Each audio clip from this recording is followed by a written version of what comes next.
Misteri Rusia tidak pilih perang kilat di Ukraina mirip taktik Amerika Serikat dalam perang Irak.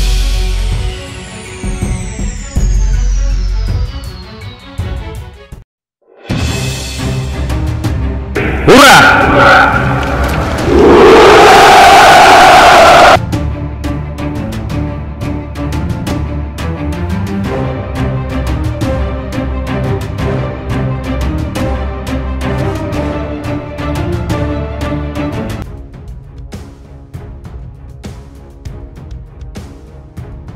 Rusia dengan kekuatan luar biasa semestinya mampu merampungkan perangnya di Ukraina secara kilat. Namun strategi Moskow itu justru mirip yang dilakukan Amerika Serikat dalam perangnya yang berlarut-larut di Irak. Militer Moskow di bawah Presiden Vladimir Putin memiliki banyak senjata canggih termasuk bom nuklir. Namun jet tempur dan rudal futuristik yang dibanggakan tidak dikerahkan dalam perangnya. Pada tahun 1991, perang Teluk Satu pecah di mana Amerika Serikat yang memimpin koalisi 35 negara menggempur Irak sebagai respon karena menginvasi dan mencoba menganeksasi Kuwait. Pada saat itu kekuatan koalisi Amerika Serikat sangat mampu menundukkan Irak dengan kilat. Namun 3 hari setelah perang Teluk Satu pecah, sebuah surat kabar Amerika memuat tajuk utama Gulf War Drag On atau perang terus berlanjut. Hal ini menyebabkan Colin Powell, ketua kepala staf gabungan saat itu, untuk menyampaikan konferensi pers yang merinci jalannya perang dan mengapa Amerika Serikat bergerak lambat dan metodis. Mengutip ulasan Eurasian Times, perang Rusia di Ukraina yang berlarut-larut itu mengingatkan pada taktik Amerika Serikat tersebut. Fakta bahwa Rusia mengambil langkah lambat dan metodis dan memiliki garis waktu sendiri yang belum diungkapkan kepada dunia. Taktik itu dimanfaatkan Presiden Ukraina Volodymyr Zelensky. Media sosial pemerintah Kiev dan Press Global melaporkan perang dari perspektif Ukraina dan dengan demikian memberi jalan bagi pemerintah Zelensky meluncurkan perang informasi. Perang informasi Ukraina terpampang jelas ketika dunia dituntun untuk percaya ada Ghost of Kiev, hantu Kiev, seorang pilot pesawat tempur yang telah menembak jatuh 6 hingga 9 jet tempur Rusia. Informasi dari Ukraina itu berlebihan dan terindikasi sebagai berita palsu. Terlebih Rusia merasa cukup percaya diri untuk mengantri konvoi darat 64 mil ketimbang menunjukkan superioritas udaranya. Selain itu, nyaris semua informasi yang disajikan kepada dunia melalui media barat berasal dari pihak Ukraina. Itu termasuk klaim Ukraina pada hari Minggu yang telah menewaskan 11.000 tentara Rusia sejak invasi Moskow dimulai 24 Februari. Taktik Rusia yang diketahui sejauh ini adalah menargetkan target situs militer Ukraina dengan harapan tidak memusuhi opini publik Ukraina. Meski Kiev melaporkan banyak infrastruktur sipil menjadi korban serangan Moskow. Dengan mengincar target militer Kiev, Moskow akan menunjukkan kepada dunia sejauh mana kemampuan perang Ukraina terdegradasi. Meski taktik Rusia itu mirip strategi Amerika Serikat dalam perang Teluk melawan Irak, yakni tidak memilih perang kilat, namun ada perbedaannya.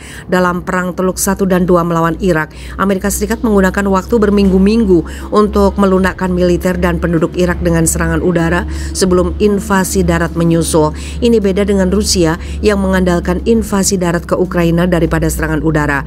Begitu efektifnya serangan udara Amerika Serikat di Irak sehingga memungkinkan pasukan darat Amerika memasuki Baghdad dalam 36 jam. Hal itu mengarah pada poin ketiga, yaitu kemauan penduduk setempat untuk berjuang invasi Amerika Serikat. Dalam perang Teluk II, tentara Irak melarikan diri dari pertempuran meninggalkan jalan yang mudah ke depan bagi pasukan Amerika Serikat. Demikian pula di Afghanistan, meskipun miliaran dolar dihabiskan untuk melatih pasukan militer Afghanistan, mereka tidak memiliki keinginan untuk berperang dan menyerahkan medan perang kepada Taliban.